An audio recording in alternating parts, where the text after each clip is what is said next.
Hadirin mukminin yang dirahmati Allah Subhanahu wa taala. Daripada ayat ini timbul perbincangan. Bolehkah kalau wanita menjadi ketua kepada lelaki? Ha? Kalau wanita sendiri kata tak boleh, lega kita. Tuan-tuan mungkin baca surat khabar hakim apa? Ha? Hakim wanita dia perlis lah. Ha? Perlis akan jadi negeri yang pertama mempunyai hakim syar'i wanita.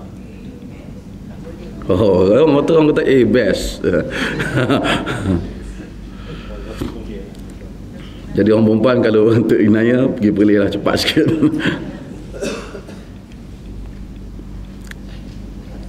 Kita sebelum buat pelantikan tu bukan mufti. Orang apa-apa Perlis buat ni semua tuduh mufti. Nanya betul. Saya bukan menteri besar. Tapi perkara itu dibawa ke dalam majlis fatwa. Dibincang. Ahli majlis fatwa berbeza pendapat dalam hal ini. Ada pada pusingan awal tu nampaknya ramai juga yang tak bersetuju lah. Saya antara yang bersetuju. Tapi tak apa, fatwa semua ahli fatwa Perlis terdiri pada alim ulama yang ada PhD, yang ada apa kebanyakannya. Mereka berhak memberi pandangan, dan mereka memberi pandangan kerana mentaati nas-nas yang ada dalam kitab dan sunnah Nabi sallallahu alaihi wasallam.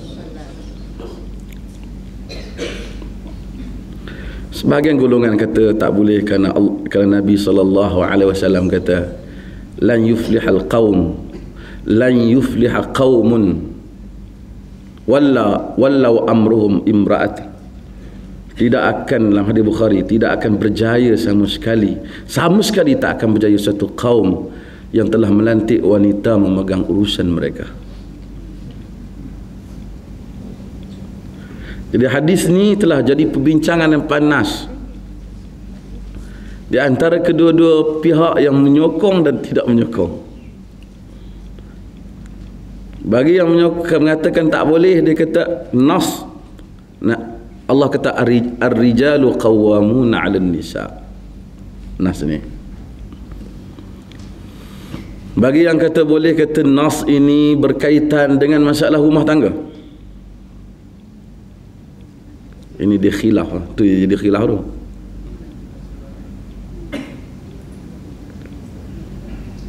Bagi yang kata tak boleh, dia kata Nabi kata lan yufliha qaumun wallau amrohum rah. Tak berjaya satu kaum yang melantik wanita menguruskan urusan mereka. Lalu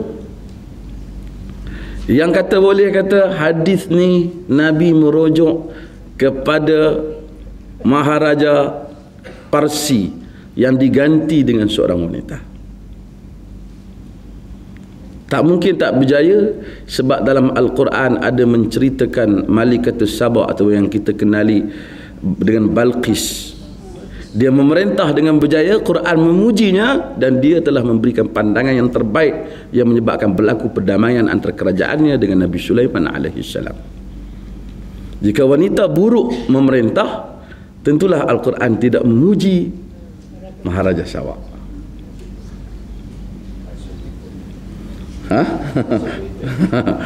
Yang lain kata no, itu dah lepas pada ni tak boleh dah.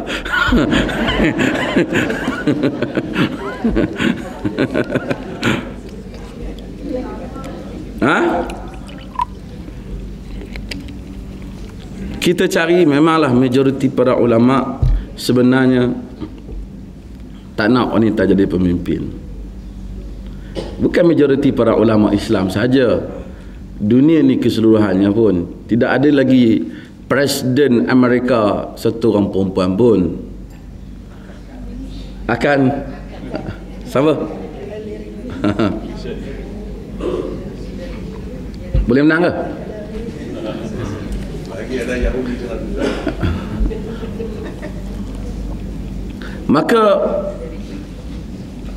Maka para ulama Islam sebenarnya mereka apabila membahaskan hal ni, mereka melihat kepada banyak perkara yang dinamakan dengan maqasidus syarak, tujuan syarak.